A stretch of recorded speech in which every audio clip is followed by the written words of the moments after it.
Hello everyone! Today I am going to talk to you about selective caries removal, and I will use an innovative presentation tool called Powtoon. Before we dive into the clinical content, let me quickly introduce you to the software I am using. Powtoon is an animated presentation platform that allows us to transform static slides into dynamic, engaging educational content. This is particularly powerful for health education because we can animate complex clinical procedures step by step, making it much easier to understand the why behind what we are doing, not just how. Let me give you a quick tour of Powtoon's capabilities. This platform is web-based, so there is no need to download a software. You simply log in through your browser, and all your projects are stored in the cloud. You can access it from any computer, anywhere. Powtoon offers both a free version and paid subscription plans. The free version has some limitations, like watermarks on your videos and a 3-minute length restriction. For educational purposes, it is recommended to use any of the paid plans, which allow us to create videos from 10 to 30 minutes in length, depending on the plan.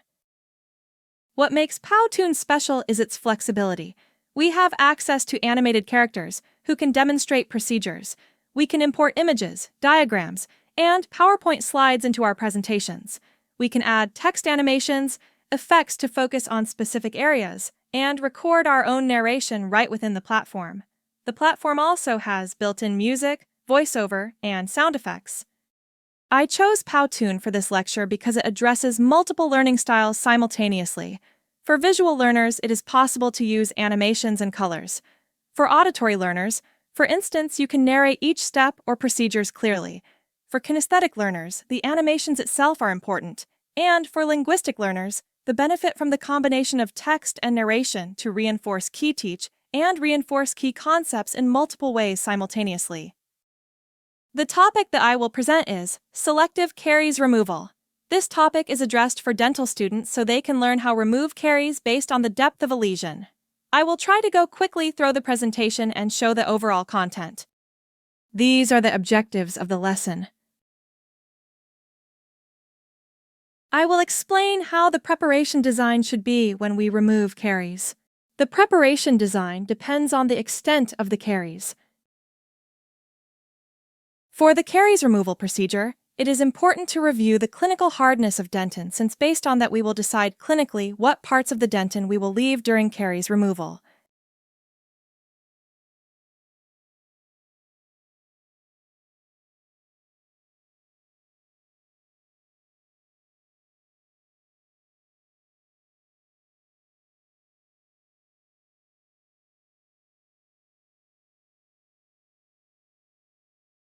When we remove caries for a direct restoration, we need to make sure the tooth is asymptomatic and pulpal diagnosis should be normal. If the caries is shallow, we can remove as much caries as possible.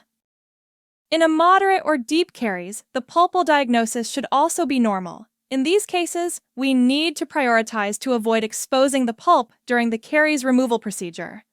In areas that are close to the pulp, we can leave leathery dentin. In a selective caries removal procedure, we need to start removing caries from the periphery, and these are the reasons for doing that.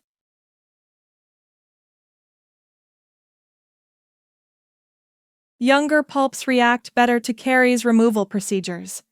Here are the reasons for leaving leathery dentin in moderate or deep caries lesions. For caries removal procedures, ideally we want to use rubber dam isolation. Use water while using handpieces. This slide summarizes the lecture. When we have a shallow caries lesion, we make sure that hard dentin is left peripherally and firm dentin in the pulpal or axial areas. In moderate or deep lesions, hard dentin is left peripherally, and we can leave leathery dentin in the pulpal or axial areas. Finally, I present a clinical case scenario of a deep lesion, and then I show how selective caries removal is performed.